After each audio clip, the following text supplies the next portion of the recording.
من يهده الله فلا مضل له ومن يضلله فلا هادي له ونشهد أن لا إله إلا الله وحده لا شريك له ونشهد أن سيدنا وحبيبنا مولانا محمدا عبده ورسوله الذي أرسله بالحق بشيرا ونذيرا وداعيا إلى الله بإذنه وسراجا منيرا أما بعد فقد قال الله تبارك وتعالى في كلامه المجيد وفرقانه الحميد أعوذ بالله من الشيطان الرجيم بسم الله الرحمن الرحيم إن الله وملائكته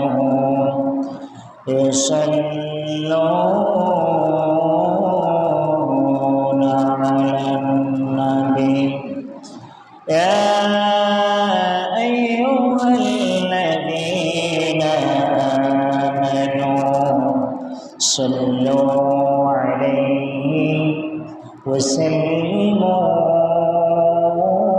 وسلموا تسليما اللهم صل على سيدنا مولانا محمد وعلى آل سيدنا اللهم صل على سيدنا مولانا محمد وعلى آل سيدنا তাহাজ্জুদের জায়নামাজে মরণ দিও প্রভু আমায় একামতে দিনের কাজে কবুল করে নিও আমায় তাহাজ্জুদের জায়নামাজে কবুল করে নিও আমায় একামতে দিনের কাজে সুযোগ করে দিও আমায় আল্লাহুম্মা সাল্লি আলা সাইয়্যিদিনা মাওলানা মুহাম্মদ ওয়া আলা আলি সাইয়্যিদিনা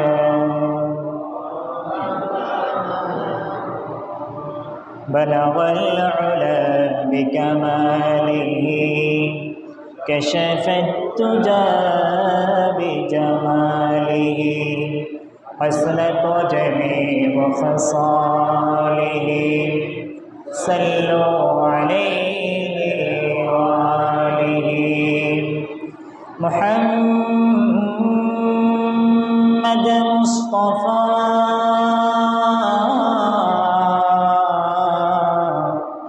نعمة الله عظمى है नबियों के इमाम नबियों की खातम है बला वला बिकमालिही कशफत तुजा बिजमालिही हसनत जमी व खसालिही सल्लु अलैहि व आलिही। अल्हम्दुलिल्लाह सुम्मा अल्हम्दुलिल्लाह। অসংখ্য গণিত শুকরিয়া এবং গুণকীর্তন সেই মহামনিবের শান যে রব্বে করিম, যে কুল কায়নাতের স্রষ্টা মহামহিম ও মহতাবারক ওয়া তাআলা, তার সেই অসীমত্ব, তার সেই বাউন্ডলেস, বটমলেস অ্যান্ড লিমিটলেস ক্ষমতা নিয়ে আগেও ছিলেন, এখনও আছেন, ভবিষ্যতেও যিনি থাকবেন, সেই রব্বে কারীমের শিখানো ভাষায় এবং আওয়াজে আমরা বলছি আলহামদুলিল্লাহ। রবের শুকরে আরও মস্ত বড় আওয়াজে দিতে হয়। আশ্চর্য যেই রব আমাদেরকে ভালো রেখেছেন, সুস্থ রেখেছেন, সবল রেখেছেন, সুন্দর মন, দেহ, সতেজ একটি পরিবেশ যিনি আমাদেরকে দিয়েছেন, তার জন্য শুকরিয়া আর বড় আওয়াজ আমরা বলি আলহামদুলিল্লাহ।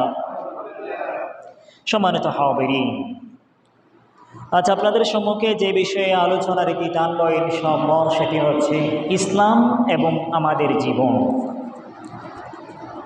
ইসলাম এবং আমাদের জীবন, ইসলাম প্রেক্ষিত আমাদের জীবন। তার মানে ইসলাম আমাদের কাছে কি দাবি করে আর আমরা কতটুকু ইসলামের মধ্যে আছি। আমরা তো নিজেদেরকে সবাই পরিচয় দিই মুসলিম, নাহনু মুসলিমুন, we are Muslim, we are মুসলিম উম্মাহ। আমরা সমস্বরে ঘোষণা দিই আমরা মুসলিম, কিন্তু আদতেই বা আদৌ কি ইসলামিয়ত, মুসলমান বলতে যে মুসলমানিয়ত, মুসলমানের মধ্যে আমাদের মধ্যে মুসলমানিয়ত আছে কিনা, ইসলামিয়ত আছে কিনা, সেই ইসলাম এবং আমাদের জীবন নিয়ে আলোচনা ইনশাআল্লাহ। সম্মানিত হাজিরিন, এটার গুরুত্ব, এই ইসলামের গুরুত্ব আমাদের বুঝতে গেলে একটু অন্য ধর্মের কিছু ইতিহাস আমাদের জানতে হবে। আল্লাহ তাআলার কাছে একমাত্র গ্রহণযোগ্য ধর্ম হচ্ছে ইসলাম, এটা তো আমরা জানি। ইন্না দীন ইনদাল্লাহি ইসলাম, ইসলাম is only counted and accepted in the sight of Allah subhanahu wa ta'ala. ইসলামই হচ্ছে একমাত্র আল্লাহ তাআলার কাছে গ্রহণযোগ্য ধর্ম, গ্রহণযোগ্য জীবন ব্যবস্থা, রুলস অফ লাইফ।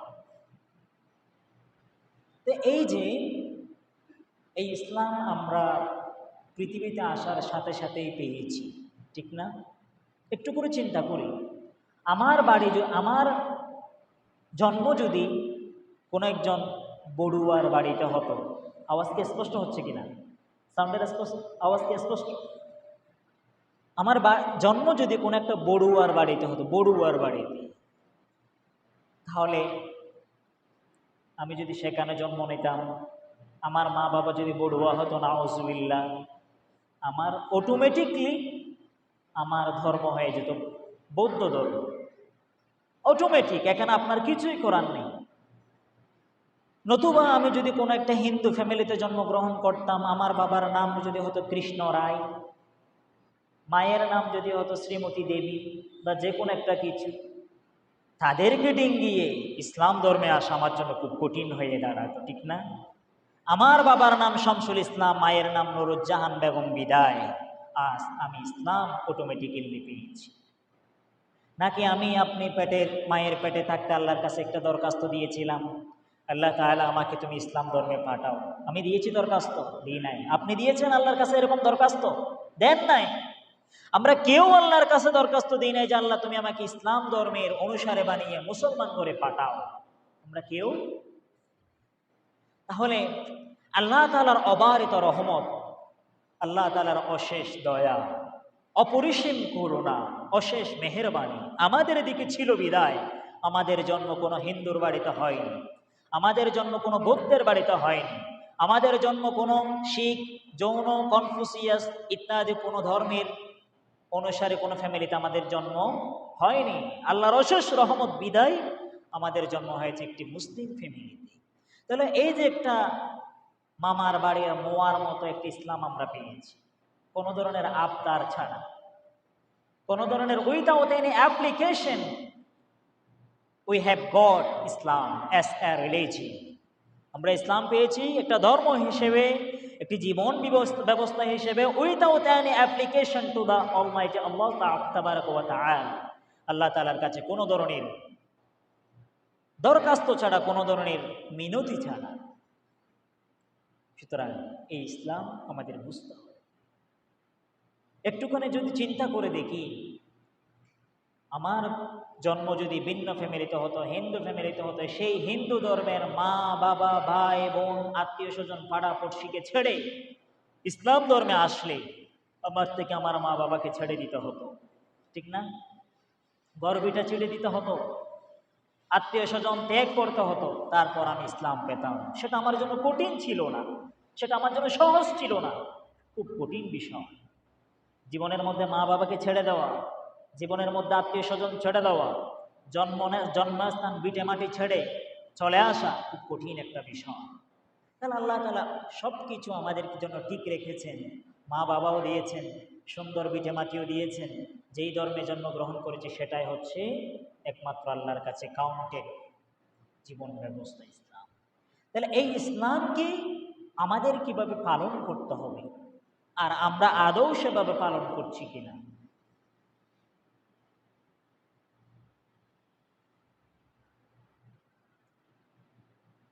একটা ঘটনা খেয়াল করেছি হঠাৎ করে। বিশ্বনবীর যুগ,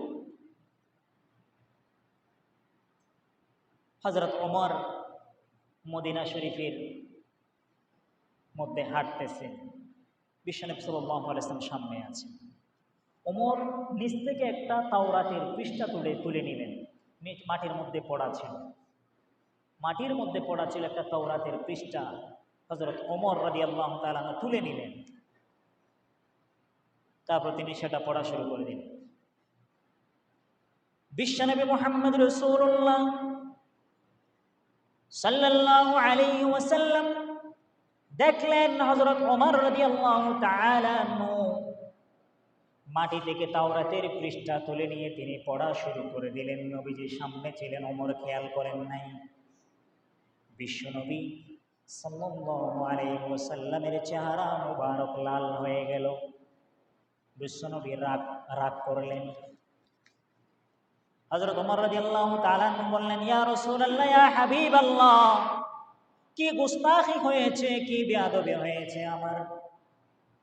বিশ্বনবী বললেন, ওমর রে, তুমি যেই নবীর উপর নাজিল হওয়া কিতাব তথা তাওরাতের পৃষ্ঠা পড়তেছো, তুমি জানো নাকি সেই নবী মুসাও যদি আজ এই সময়ে বেঁচে থাকতো, সেও আমি নবীর ধর্ম ইসলাম ধর্মের অনুসরণ করা তার জন্য ফরজ হয়ে যেত। সুবহানাল্লাহ। হযরত মূসা যার উপর তাওরাত কিতাব নাজিল হয়েছে, সেই মূসাও যদি আজ এই সময়ে যদি বেঁচে থাকতো, লাউ কানা মূসা হাইয়ান ওয়া আদরাকা নবুওয়াতি লাত্তাবা'নি, যদি সেই মূসাও যদি আজকের এই সময়ে বেঁচে থাকতো, আমি নবী মুহাম্মদ রাসূলুল্লাহ সাল্লাল্লাহু আলাইহি ওয়াসাল্লামের অনুসরণ করা তার জন্য ফরজ হয়ে যেত। তাহলে এখান থেকে কি নজির আমরা পেলাম? ইসলাম আসার আগের সমস্ত নবীদের নবুয়ত ক্যান্সেল। ইসলাম আসার আগের মুহাম্মদ সাল্লাল্লাহু আলাইহি ওয়াসাল্লাম যখন এসে গিয়েছে, তখন পূর্বেকার সমস্ত নবীদের তারা নবী হিসেবে থাকবেন, রাসূল হিসেবে থাকবেন, শ্রদ্ধার জায়গায় তাদের যা কোনো তুলনাও দেওয়া যাবে না। তবে মুহাম্মদুর রাসূলুল্লাহ সাল্লাল্লাহু আলাইহি ওয়াসাল্লাম আসার সাথে সাথে পূর্ববর্তী সমস্ত নবীদের নবুয়ত, পূর্ববর্তী সমস্ত রাসূলদের রিসালাতের দায়িত্ব আর নেই। কারণ তখন গোটা বিশ্বময়, গোটা পৃথিবীময় একমাত্র নবুয়তের গুণগান চলবে মুহাম্মদুর রাসূলুল্লাহ সাল্লাল্লাহু আলাইহি ওয়াসাল্লাম। তাহলে দেখুন, সেজন্য আল্লাহ তাআলা বলেছেন, وَمَن يَبْتَغِ غَيْرَ الْإِسْلَامِ دِينًا فَلَن يُقْبَلَ مِنْهُ। যে ব্যক্তি ইসলাম ছাড়া অন্য কোনো ধর্ম তালাশ করে, তার থেকে সেই ধর্ম, সেই মত কখনো গ্রহণযোগ্য হবে না। ফালাই ইউকবালা মিনহু, তার থেকে সেই ধর্ম, সেই মত, সেই মাযহাব কখনো গ্রহণযোগ্য হবে না, একমাত্র ইসলাম। এই যে দেখুন, প্রিয় নবী সাল্লাল্লাহু আলাইহি ওয়াসাল্লাম হাদিসের মধ্যে বলেছেন,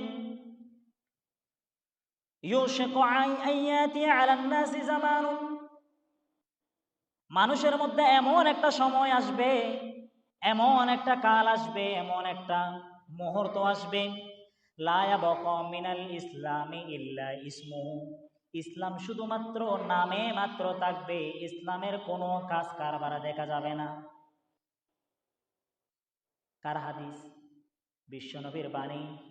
বিশ্বনবী বলেছেন, লা ইয়াবকা মিনাল ইসলামি ইল্লা ইসমুহু, ইসলামের নাম ছাড়া আর কোনো কিছু বাকি থাকবে না, শুধু নাম থাকবে। ওয়ালা ইয়াবকা মিনাল কুরআনি ইল্লা রাসমু, কোরআনের রসমগুলো থাকবে, কোরআনের কোনো আমল পৃথিবীর মধ্যে থাকবে না। বিশ্বনবী বলেছেন, এবার দেখুন, মাসাজিদুহুম ইয়াউমাইযিন আমিরা, মসজিদগুলো হবে আবাদ, মসজিদগুলো আবাদ থাকবে। ওয়া হুয়া খারাবুম মিনাল হুদা, কিন্তু হেদায়েত শূন্য হবে। উলামাউহুম শাররুম মান তাহতা আদিমিস সামা, জমিনের উপরে, আকাশের নিচে আলেমগণ হয়ে যাবে সবচাইতে নিকৃষ্ট চরিত্রের মানুষ। মিন ইনদিহিম তাখরুজুল ফিতনা ওয়া ইনদাহুম তাউদু ওয়া ফীহিম তাউদু, বিশ্বনবী বলেছেন, আলেমদের থেকে ফিতনা বের হবে, আবার তাদের দিকে ফিতনা প্রত্যাবর্তন করবে। এই হাদিস আরেকটু দেখি। বিশ্বনবী বলেছেন, লা ইয়াবকা মিনাল ইসলামি ইল্লা ইসমুহু, ইসলাম থাকবে নামে, কোনো কাজে থাকবে না। যেমন আমরা মুসলমান দাবি করি নিজেদের, আমি মুসলমান দাবি করে আমার ভাবতে অবাক লাগে, আমি নামাজ পড়ি না, আমি মুসলমান, কিন্তু নামাজ কালামের মধ্যে আমি নেই। অথচ ইসলাম মুসলমান হলে নামাজ পড়তে হবে কিনা? একজন মুসলমানের 1 নাম্বার গুণ হচ্ছে নামাজ আদায়। নিজেকে মুসলমান দাবি করি, অথচ আমি নামাজের মধ্যে নেই, তাহলে ইসলাম আছে আমার নামে, কাজে আমি মুসলমান নই। নামের মধ্যে আমার মুসলমান আছে, কাজের মধ্যে কোনো ইসলাম নেই। আমি মুসলমান, কিন্তু জাকাত ফরজ হলে জাকাত দিতে আমার মনে খুব বেশি বাধা আসে, আহারে এত টাকা জাকাত দিয়ে দিব। মুসলমান দাবি করি আমি, কিন্তু সত্যের পথে সত্য মতো চলতে আমার মন চায় না। কোরআন যেভাবে বলেছে, হাদিস যেভাবে বলেছে, সেভাবে চলতে, সেভাবে ফিরতে আমার মন চায় না। আমি নিজেকে মুসলমান দাবি করি, কিন্তু ফজরের আজানে যখন মুয়াজ্জিন হাইয়া আলাস সালাহ হাইয়া আলাল ফালাহ আস-সালাতু খায়রুম মিনান নাওম বলে, মাঝে মাঝে আমি রাগ করে মুয়াজ্জিনকে গালিও দিয়ে দিই। এই বেটার আর কোনো কাজ কাম নাই, শুধু ঘুমটাই ডিস্টার্ব করে। ঈমান থাকবে, অনেক দূরে চলে যাবে। আমি মুসলমান, কিন্তু আমার জীবনের মধ্যে পর্দা নেই। আমি আমার বাড়ির মানুষদেরকেও পর্দার মধ্যে রাখতে পারি না। বড় গুণ নাকি আমার? আমার মেয়েরা, আমার স্ত্রী, আমার কন্যা, আমার পুত্রবধূ বেপরদায় বাজারে যায় বেফরদায়, স্কুলে যায় বেফরদায়, গায়ের মাহরাম পুরুষের সাথে ফ্রি টক টাইম কথা বলে, আমি তাকে বাধা দিই না, অথচ আমি মুসলমান। তাহলে ইসলাম আছে নামে, কাজের মধ্যে ইসলাম নেই। আমি মুসলমান, আবার আমি সুদও খাই, সুদ ইচ্ছে করে একেবারে সুদ খাই, মনের আনন্দে মাধুরী মিশিয়ে আমি সুদ খাই। আমি মুসলমান, আমি মুসলমান, কিন্তু আমি ঘুষও খাই মাঝে মাঝে নিজ দিয়ে। মুসলমান দাবি করি, ব্যবসায়ী ভেজাল দিয়ে থাকি, চরিত্রের সাথে নামের সাথে মিল নেই। মুসলমান দাবি করি, আবার ওজনে কম। মুসলমান দাবি করি, ইসলাম বহির্ভূত লটারির মধ্যে আমি নিজের নাম লেখাই। লটারি ইসলামের মধ্যে জায়েজ আবার না জায়েজ। কোথায় জায়েজ কোথায় না জায়েজ? যে লটারিতে কোনো পক্ষ হারার সম্ভাবনা নাই, যেমন যেখানে কোনো টাকার লেনদেন নেই, যেখানে কোনো টাকার লেনদেন নেই, অপরপক্ষ ক্ষতিগ্রস্ত হওয়ার কোনো সুযোগ নেই, সম্ভাবনা নেই, এই সমস্ত লটারিগুলো জায়েজ আছে। আপনি খান, ওই খেলা আপনি খেলতে পারেন মনের বিনোদনের জন্য, এবাদত ঠিক রেখে সেখানে আপনি থাকতে পারেন। তবে যেখানে এক পক্ষ চরমভাবে ক্ষতিগ্রস্ত হয়, যে লটারিতে বর্তমান বাংলাদেশে অধিকাংশ প্রচলিত লটারির মধ্যে আরেক পক্ষ বিপরীত পক্ষ ক্ষতিগ্রস্ত হয় কি না? মাছের এমনি বড়শির এখানে বিজ্ঞাপন যে অমুক পুকুরে, অমুক ঢেবায়, অমুক ডুবায় বড়শি হবে। মাছ দেখা যায় না, মাছ থাকলেও থাকতে পারে, না থাকলেও কে বলতে পারে।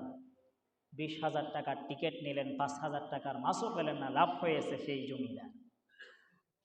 তাহলে আপনি ঠকলেন, সে জিতলো, তার জন্য টাকাগুলো হারাম হয়ে গেল, আপনি তাকে সহযোগিতা করলেন, আপনিও গুনাহগার হলেন। এই যে লটারি,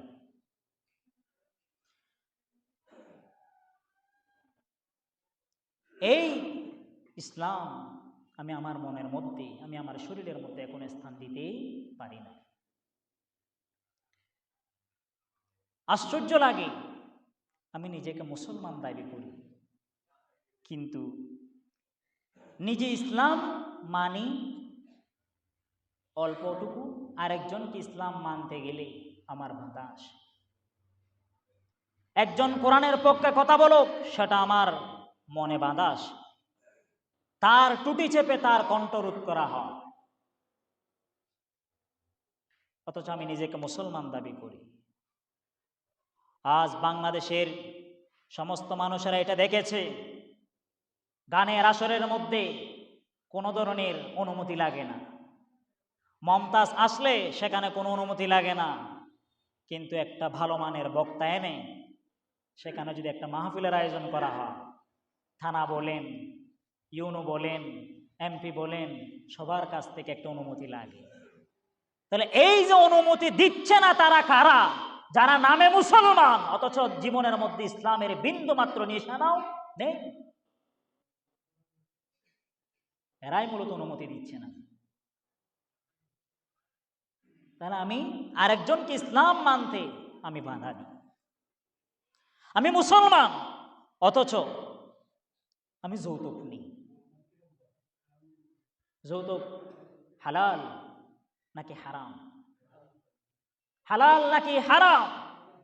আর যুবকদেরকে সিদ্ধান্ত নিতে হবে, আমি যতদিন ধরে স্বাবলম্বী হব না, ততদিন ধরে এই যৌতুক নিয়ে বিবাহের আসরের মধ্যে আমি বসতে যাব না।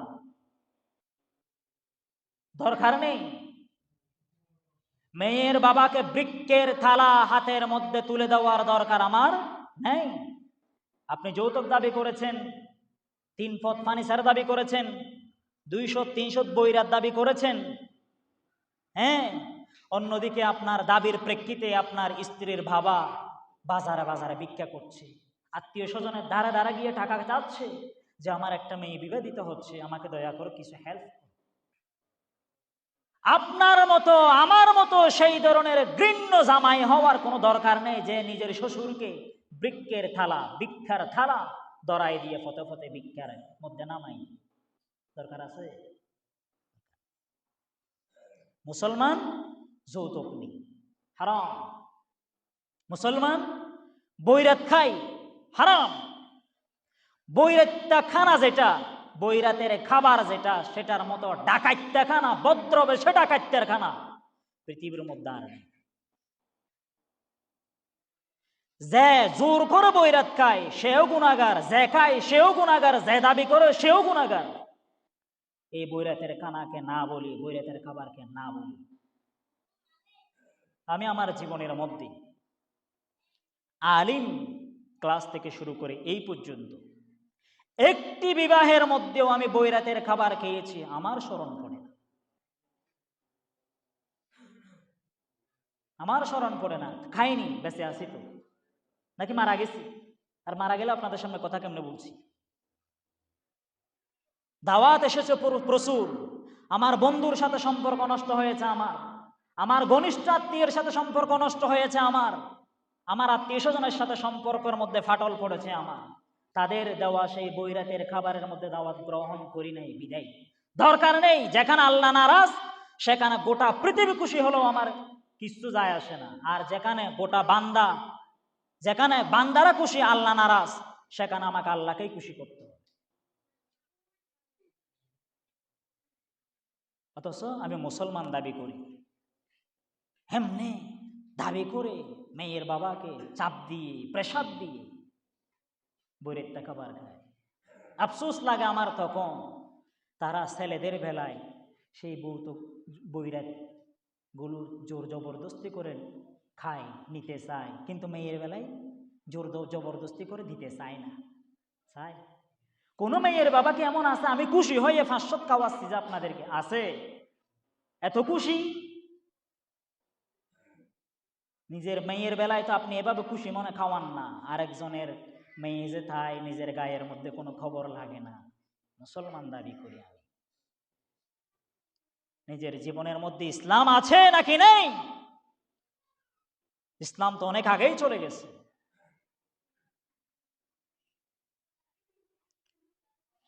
সেজন্য বিশ্বনবী বলেছেন, লা তাকুমুস সাআ হাত্তা ইউজআলা কিতাবুল্লাহি আরান। ততদিন পর্যন্ত কিয়ামত হবে না যতদিন পর্যন্ত মানুষেরা আল্লাহর কিতাবকে লজ্জাস্কর বিষয়ে পরিণত করবে না। তার মানে পৃথিবীর মধ্যে এখন আপনি কোরআনওয়ালা, সুন্নাওয়ালা, আলেম ওলামা যারা, তাদেরকে মানুষ, ক্ষমতাধর মানুষেরা কটাক্ষ করে কথা বলে। আপনি ইংরেজি পড়ান, বাড়ির মধ্যে ইংরেজির শিক্ষক রেখেছেন, গণিতের শিক্ষক রেখেছেন, মাসে 3000। ইংরেজির শিক্ষক রেখেছেন মাসে 3000। আরেকজন সায়েন্স পড়ানোর জন্য আসে, কেমিস্ট্রি পড়ানোর জন্য আসে আপনার বাসায়, ফিজিক্স পড়ানোর জন্য আসে আপনার বাসায়। আপনি তাকে দিচ্ছেন মাসে 6000। কোরআন পড়ানোর জন্য একজন শিক্ষক রেখেছেন, হুজুর রেখেছেন, তাকে 1000 টাকা দিতেও মনের মধ্যে বাধা আসে। বিশ্বনবী বলেছেন, যখন এই সমস্ত কর্মকাণ্ডগুলো দেখা যাবে পৃথিবীর মধ্যে, মানুষেরা কোরআনকে লজ্জাস্কর বিষয় হিসেবে নেবে, খুব অল্প দামের বিষয় হিসেবে মানুষেরা গ্রহণ করবে।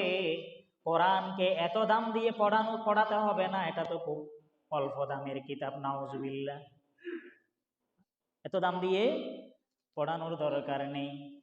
যখন মানুষেরা কোরআনকে অল্প দামে পড়িয়ে অল্প মূল্য দিয়ে কোরআনকে লজ্জাস্কর বিষয়ে পরিণত করবে, বিশ্বনবী বলেছেন, ওয়ায়াকুনাল ইসলামু গরীবা, ইসলাম যখন গরিব হয়ে যাবে তখন আল্লাহ তাআলা গোটা পৃথিবীর মধ্যে কিয়ামত দিয়ে ধ্বংস করে দিবেন। এখন সেই সময় কি আসবে নাকি এসে গেছে? সেই সময় কি আসবে নাকি এসে গিয়েছে? ফোরকানিয়া মাদ্রাসার একটা হুজুর পরিবার চালাতে তার হিমশিম খেতে হয়। মসজিদের মুয়াজ্জিন, পরিবার চালাতে তার হিমশিম খেতে হয়, টানা পোড়ানে যায়, প্রতি মাসে ঋণ থেকে যায়, তার দাম নেই। ইসলাম গরিব হয়ে যাবে। ওয়াকুন আল ইসলাম গরিবা, গরিব মানে কি? দুর্লভ। গরিব মানে কি? এখানে দুর্লভ, পাওয়া যাবে না। মানুষের জীবন থাকবে নামে, মানুষের জীবনের মধ্যে ইসলাম পাওয়া যাবে। এটাকে বলা হচ্ছে ইসলাম গরিব হয়ে যাবে। তখন আল্লাহ কিয়ামত দিয়ে পৃথিবীকে দশাই দিতে আর সময় নেবেন না।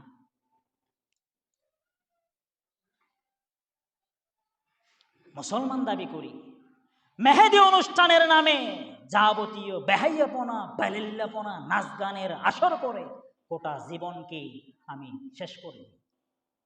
অথচ নিজেকে মুসলমান, নিজের নামের আগে মুহাম্মদ নাম লাগায়।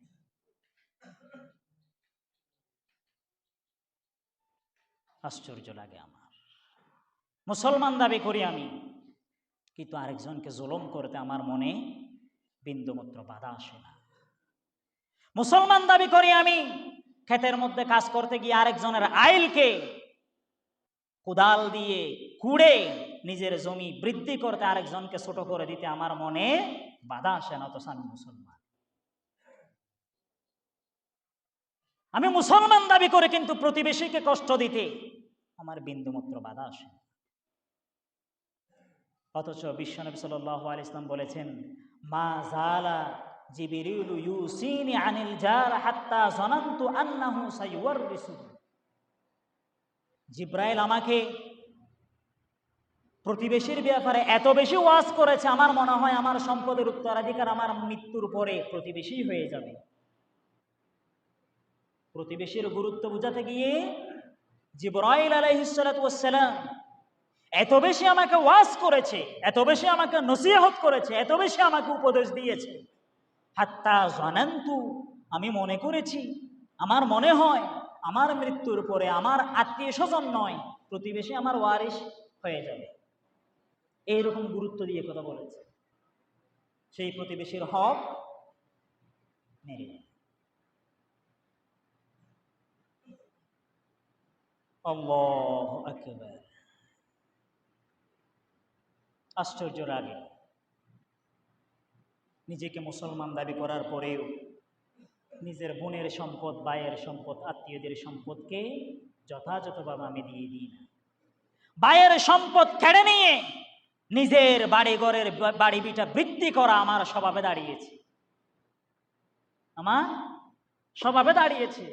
অথচ আমি নিজেকে মুসলমান দাবি করি, নামাজও পড়ি, মনে করি নামাজ পড়লেই বাস খেলাফতে জান্নাত আছে।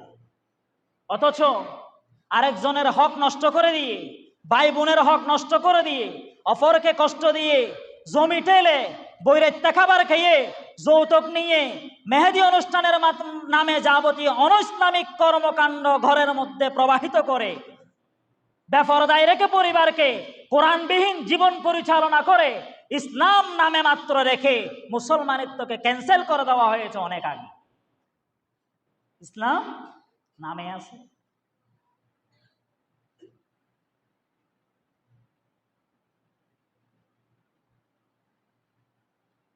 সবচেয়ে বড় আর একটা ফিতনা হলো বর্তমানে আমাদের মুসলমানের ছেলে মেয়েরা মা বাবাকে কষ্ট দেয়।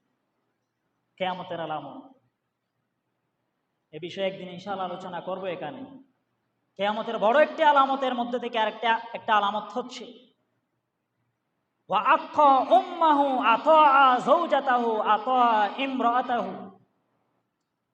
ছেলে নিজের বউয়ের কথা অনুযায়ী চলবে, মা বাবার সাথে নাফরমানি করবে, গাদ্দারি করবে, বেয়াদবি করবে। কিয়ামতের আলামত। সেই সময় আসবে না, সেই সময় এসে গেছে। সেই সমস্ত চরিত্রগুলো দেখা যাচ্ছে। অথচ আল্লাহ তাআলা কোরআনুল কারীমের মধ্যে বলেছেন, ইয়া আইয়ুহাল্লাযীনা আমানু উদখুলু ফিস সিলমি কাফা। উদখুলু, তোমরা প্রবেশ করো, ফিস সিলমি, ইসলামের মধ্যে, কাফাতান, পরিপূর্ণভাবে। ওয়ালা তাত্তাবিউ খুতুওয়াতিশ শাইতান, শয়তানের পদাঙ্ক তোমরা অনুসরণ করো না। ইন্নাহু লাকুম আদুউম মুবিন, শয়তান হচ্ছে মানুষের জন্য প্রকাশ্য শত্রু। ইন্নাহু লাকুম আদুউম মুবিন, শয়তানের মতো প্রকাশ্য শত্রু আর নেই। এবার বলুন, আমি আমাকে প্রশ্ন করি, আপনি আপনাকে প্রশ্ন করি, প্রত্যেকে নিজ নিজ সত্তাকে, নিজ নিজ আত্মাকে প্রশ্ন করি, আমি মুসলমান দাবি করি নিজের মধ্যে নিজেকে, আমার মধ্যে আদৌ ইসলাম আছে কিনা? ইসলাম মানে কি শুধু সকালবেলা ঘুম থেকে উঠে টুকটাক 2 রাকাত নামাজ পড়লে পড়লাম, না পড়লেও নাই, জোহরের নামাজ পড়লেও কি না পড়লেও কি, আসর গেল, মাগরিব গেল, ফজর গেল, এশা গেল, বাস হয়ে গেল? ইসলাম মানে কি এটা, নাকি আরো কোনো দায়িত্ব এবং কর্তব্য আমার উপর আছে? ইসলাম মানে কি শুধু 5 ওয়াক্ত নামাজ একেবারে বাজামাতের সহিত আদায় করে, বাজামাত নামাজ 5 ওয়াক্ত আদায় করার পরে ইসলাম কি এখানেই শেষ, নাকি ইসলাম আরো আছে? কারণ আমরা মনে করি এখন যে 5 ওয়াক্ত নামাজ আদায় করে সে পাক্কা মুসলমান, তার মধ্যে ইসলাম পরিপূর্ণরূপে এসে গেছে, আর কোনো ইসলাম তার বাইরে নেই। অথচ হিসাব নিলে দেখা যাবে তার পরিবারে বেফরদার হাড্ডি বয়ে যাচ্ছে। হিসাব নিলে দেখা যাবে তার ছেলে বৈরাগ্য খাবার খাওয়ার মাধ্যমে তার ছেলের জন্য মেয়ে আনা হয়েছে। হিসাব নিলে দেখা যাবে সে তার ব্যয় থেকে চাপ দিয়ে বৈরাগ্য খাবার নিয়েছে, যৌতুক নিয়েছে, 3 পদ ফার্নিচার নিয়েছে, আরো ইত্যাদি, ফ্রিজ নিয়েছে, টিভি নিয়েছে, যা নেওয়ার তা নিয়েছে। মুখ ভর্তি দাড়ি, কপালে কালো কালো দাগ এসে গেছে সিজদা দিতে দিতে। আফসোস, এই কপালের কালো দাগ জান্নাতের কোনো টিকাদারি দেয় না। এই কপালের কালো দাগ কখনো জান্নাতের টিকিট দেয় না। আপনি হাজারো সিজদা দিতে দিতে কপাল কালো করে ফেলতে পারেন, নিজের হায়াতের সেই বডির মধ্যে 3.5 ফিট বডির মধ্যে যদি ইসলাম না থাকে, জান্নাত নেই, বহু দূরে। পরিবারের মধ্যে জান্নাত নেই, বহু দূরে। পরিবারের মধ্যে ইসলাম নেই, জান্নাত বহু দূরে। নিজের মধ্যে ইসলাম নেই, জান্নাত বহু দূরে। ব্যবসার মধ্যে ইসলাম নেই, জান্নাত বহু দূরে, অনেক দূরে। ইসলাম অনেক দূরে দূরে থাকবে, জান্নাত বহু দূরে দূরে থাকবে। সুতরাং ব্যক্তি জীবনে ইসলাম এবং আমাদের জীবনে আমরা কতটুকু ইসলামকে পালন করছি, আমার সঠিকভাবে খেয়াল করছেন একটা বিষয়। কোন একটা বইয়ের মধ্যে পেয়েছিলাম যে সেটা সঠিক, তবে বইটার নাম খেয়াল পড়ছে না বিদায় কিতাবের নামটা বলতে পারছি না। একজন খ্রিস্টান, তিনি দার্শনিক, তিনি বলেছেন, আমি পৃথিবীর বহু দেশ গমন করেছি, পৃথিবীর বহু দেশ আমি ভ্রমণ করেছি, কিন্তু আমি অমুসলিম দেশের মধ্যে ইসলাম দেখেছি, মুসলমান দেখি নাই। মুসলমান দেশের মধ্যে মুসলমান দেখেছি, ইসলাম দেখি নাই। এই কথার ওজন কতটুকু? তিনি একজন অমুসলিম দার্শনিক, তিনি বলেছেন, আমি মুসলমান দেশের মধ্যে মুসলমান দেখেছি, ইসলাম দেখি নাই। কারণ মুসলমান নাম থাকলে হয়, আমার নাম আব্দুল জব্বার, মোহাম্মদ কফিল উদ্দিন, নাম থাকলে মুসলমান, কিন্তু হায়াতের মধ্যে, শরীরের মধ্যে ইসলাম ফিট করা সেটা ভিন্ন বিষয়।